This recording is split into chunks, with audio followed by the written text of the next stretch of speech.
Venemaa kontrollib täielikult Luhanski oblastit. See oli suur avaldus, mille tegi Venemaa kaitseministeerium 1. aprillil, püüdes rõhutada, et Ukraina on kaotanud olulise piirkonna. Aga Luhansk ei ole nii palju Venemaa kontrolli all, kui Venemaa ise arvab. Praegu toimub selles piirkonnas midagi kõhedust tekitavat, kuna Venemaa väed tunnevad, nagu elaksid nad päriselus Terminaatori filmis. Luhanski taevas ei kuulu enam Venemaale, Ukraina kontrollib seda.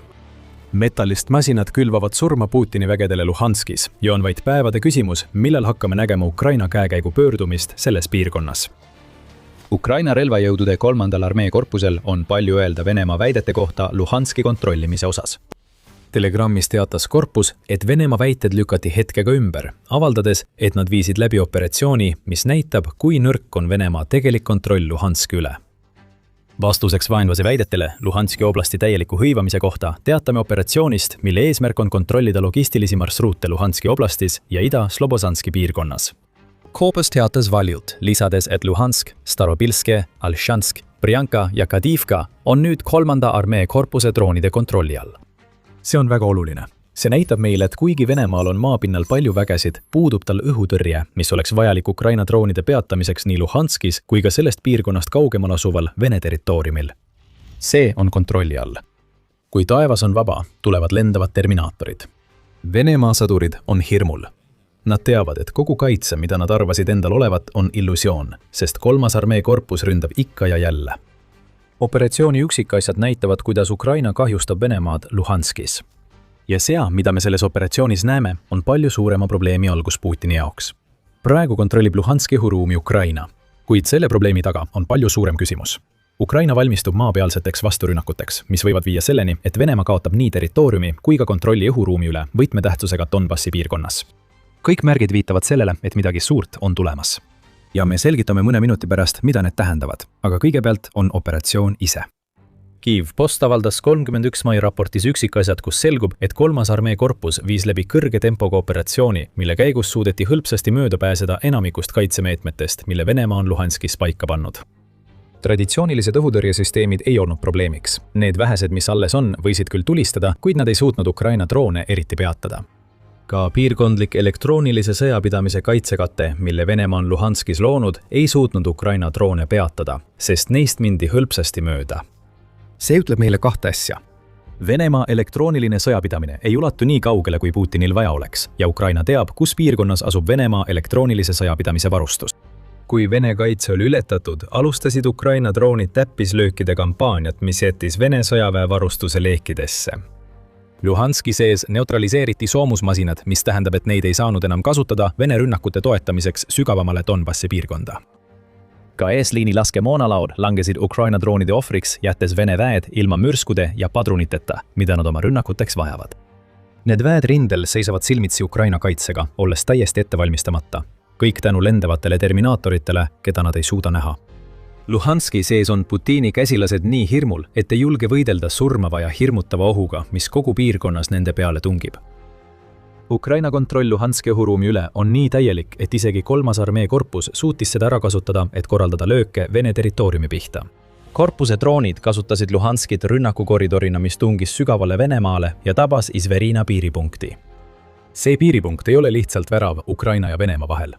See on oluline logistiline arter, mis võimaldab Venemaal suunata laskemoona, vägesid ja soomust Venemaalt Donbassi rindele läbi Luhanski. See võibki olla Venemaa Luhanski õhuruumi kontrolli kaotamise tegelik lugu. Koos selle kontrolli kaotusega kaotatakse ka logistika ning ilma logistikata on okupandid nii Luhanskis kui ka laiemas Donbassi piirkonnas haavatavamad kui kunagi varem. Kogu operatsiooni eesotsas on sõdur, kellel on Luhanskiga palju sügavam side kui ühelgi seda piirkonda okupeerival Vene üksusel. See sõdur on Aleksandr Ivantsov, kelle põhiline kutsung on Skid, mis tähendab Ida. Ta on Luhanski päritolu ja rühmaülem. Samuti on tema üksus Skid, mis kuulub 3. armee korpuse eliidi hulka, selgitab Kyiv Post. Ivantsov on võidelnud alates hetkest, kui Venemaa tungis kallale. Üks tema kõige julgematest saavutustest oli kopteri dessantoperatsioon, mille käigus ta saadeti kopteriga Mariupoli Azovstali terasetehasesse, et tugevdada kaitset. Ta võitles vapralt, põgenes vajadusel ning läbis lugematuid kilomeetreid okupeeritud territooriumil, et naasta Ukraina rindejoonele. Nüüd on skiid ametlikult Ukraina kangelane, olles saanud selle tiitli pärast oma saavutusi Mariupolis. Pärast seda, mida nad just Luhanskis korda saatsid, arvame, et Ukraina peaks looma uue superkangelase tiitli, mis sobiks kokku sellega, mis skiidil juba olemas on. Nii muljetavaldav kui 3. armeekorpuse tegevus Luhanskis ka oli, ei saa heitada, et tegemist oli olulise operatsiooniga. Kõige kõhedam osa sellest kõigest tuleneb kaadritest, mille korpuse droonid salvestasid, kui nad Luhanski kaudu liikusid. Need kaadrid jagati korpuse Telegrami postituses ja need näitavad, et Luhanski linnast on saanud kummituslinn, vähemalt Vene kaitse seisukohast. Suur osa linnast seisab endiselt püsti. Ukraina droon lendab mööda mõnest Luhanski olulisemast maamärgist, sealhulgas linna peatänavast, ühest suurest kesklinna hotellist ja isegi tsirkusest. Vene kloune, kes peaksid Ukraina drooni pihta tulistama, pole kusagil näha. Tegelikult õhutõrjetuld pole tegelikult üldse.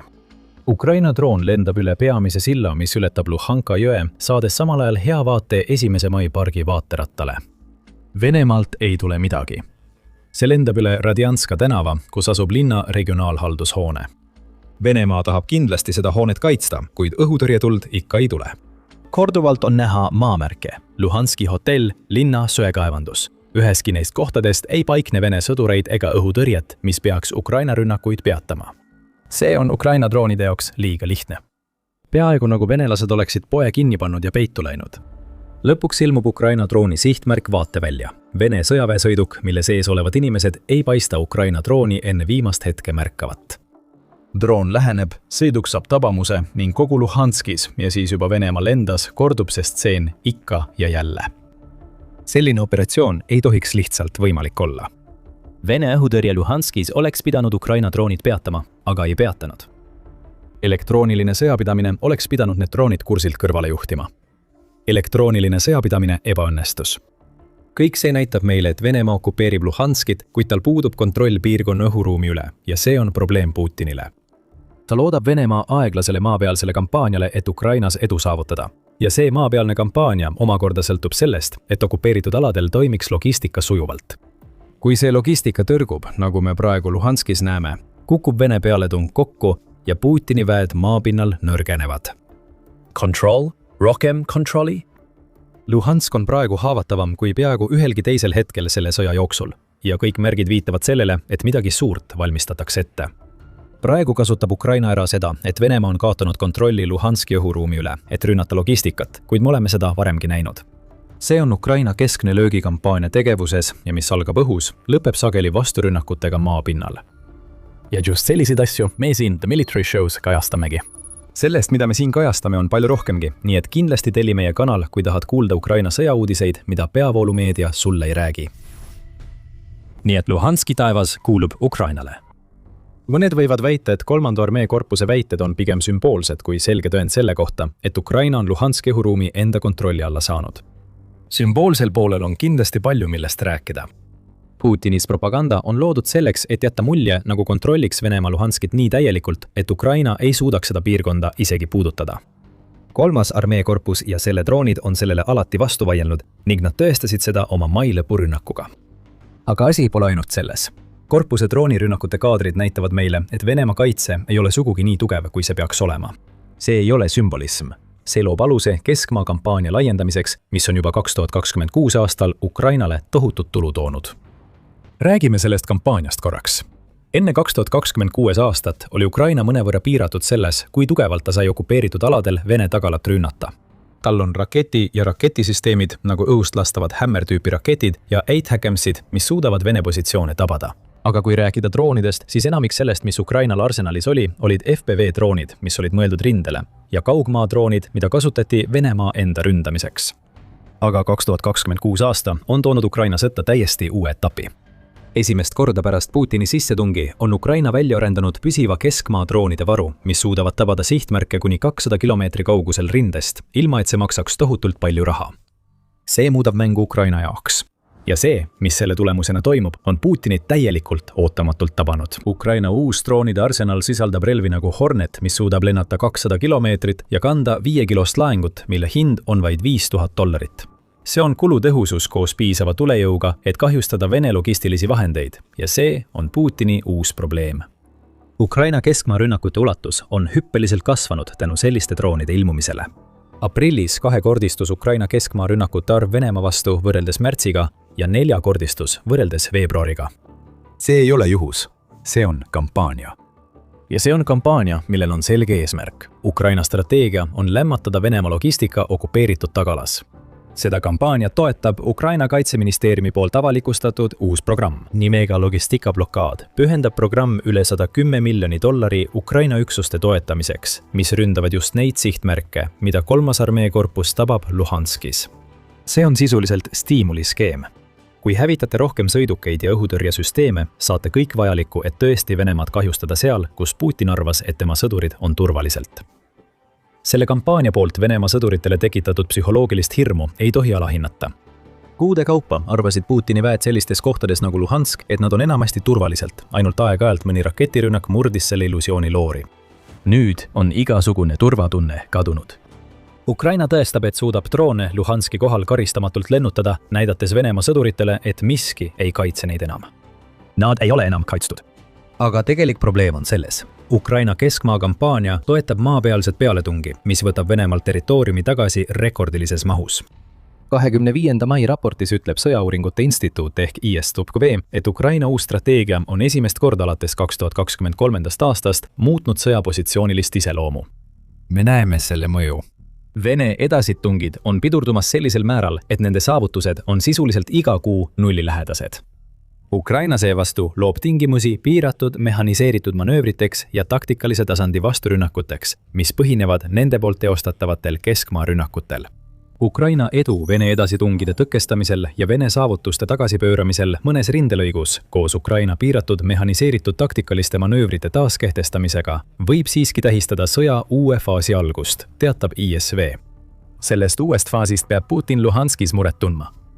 Lõppude lõpuks oleme näinud, kuidas Ukraina on läbi viinud hulgaliselt vasturünnakuid, mida toetab nende keskmaa löögikampaania.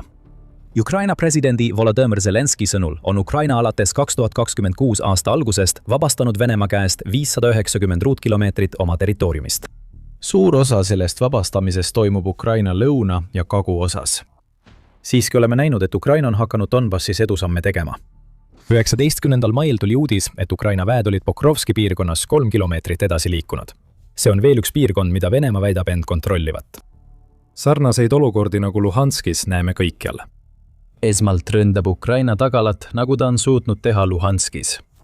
Tundub, et Luhanskis puudub täielikult piisav õhutõrje, mis on sellele kaasa aidanud.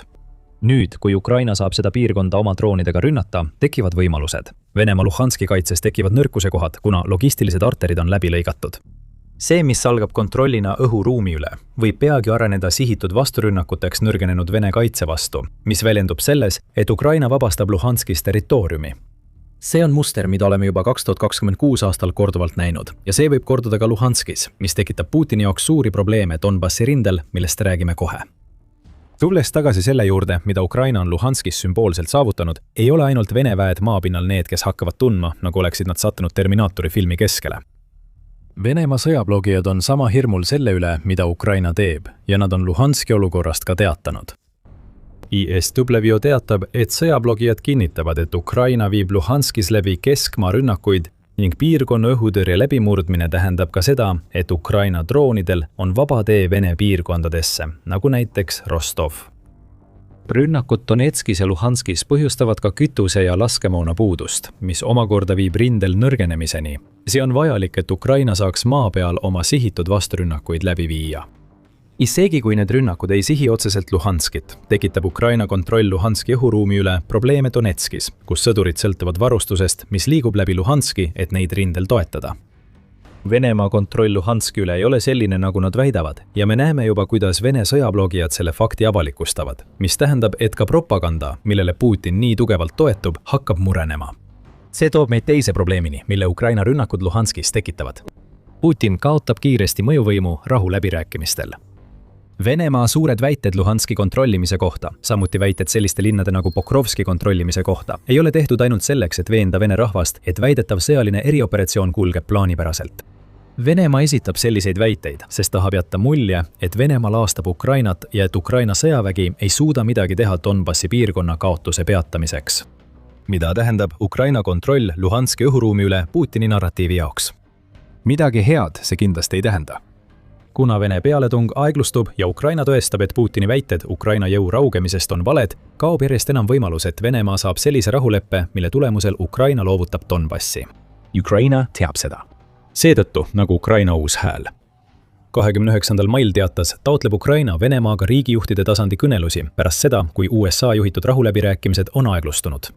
See USA juhitud kõneluste formaat on jõudnud oma tõhususe piirini, nagu ütles Ukraina välisminister Andrii Šabrii. Nüüd on õige aeg, et Ukraina esitaks, nagu Šabrii ütleb, elujõulisi ettepanekuid otse Venemaale. Need ettepanekud algaksid näiliselt vaenutegevuse lõpetamisega kontaktjoonel, millele järgneksid laiemad rahuläbirääkimised. Venemaa võib olla sunnitud selle uue läbirääkimisvormiga nõustuma. Ukraina sõda on jõudnud pöördepunkti ja miski ei lähe Venemaa kasuks. Ukraina on oma droonisõda intensiivistanud ja hakanud tabama sihtmärke, mida ta varem kunagi tabada ei suutnud. Rindežuunel tehakse edusamme ja Ukraina poolt järgitud keskmaa strateegia näib loovat eeldusi edasiliikumiseks, mis võib ulatuda isegi Luhanskini. Mitte miski sellest ei lähe vastavalt Putini plaanile. Venemaa juht on seadnud Donbassi täielikuks kokkuvarisemiseks tähtajaks septembri. Ukraina sõjaväeluure teatas sellest juba aprillis. See tundus tol ajal ambitsioonikas eesmärk. Nüüd, kui Ukraina droonid lendavad üle Luhanski ja Venemaa ei osuta mingit vastupanu, tundub see täiesti naeruväärne. Küsimus selle üle, kes kontrollib Donbassi, on praeguste rahuläbirääkimiste peamine takistus. Enne 3. armeekorpuse operatsiooni võis Venemaa väita, et tal on täielik kontroll Luhanski üle ja pani tähtsad inimesed seda uskuma. Aga see kontroll ei ole enam see, mida Putin vajab. Luhanski kohal olev taevas kuulub Ukrainale. Ukraina rünnakud okupeeritud aladele ja kaugemale muutuvad järjest tugevamaks ja intensiivsemaks. Kui Putinil on mingigi lootus sellest sõjast kas või vähimagi väärikuse riismega välja tulla, peab ta nüüd otsustama läbirääkimiste alustamise kasuks. Kui ta seda ei tee, on Ukraina ideaalses positsioonis, et kasutada oma õhuülekaalu Luhanskis ära Donbassi maavõitlustes. Läbimurdeid saavutatakse kohtades, mis pidid juba olema langenud ja Pokrovski linn on selle täiuslik näide. Me mainisime seda varem. Ukraina on sooritanud 3 kilomeetri pikkuse läbimurde linna, mille üle Venemaa väidab endal kontrolli olevat. Miks see oluline on? Ja mida see tähendab Venemaa kampaania jaoks Donbassis? Nendele küsimustele ja paljudele teistele saad vastused, kui vaatad meie videot, mis käsitleb seda, kuidas Ukraina sooritas oma jõhkra läbimurde Pokrovski liinidest läbi. Kui sulle see video meeldis, siis kindlasti vajuta telli, et näha rohkem meie analüüse sellest, mis Ukraina sõjas tegelikult toimub. Ja aitäh vaatamast!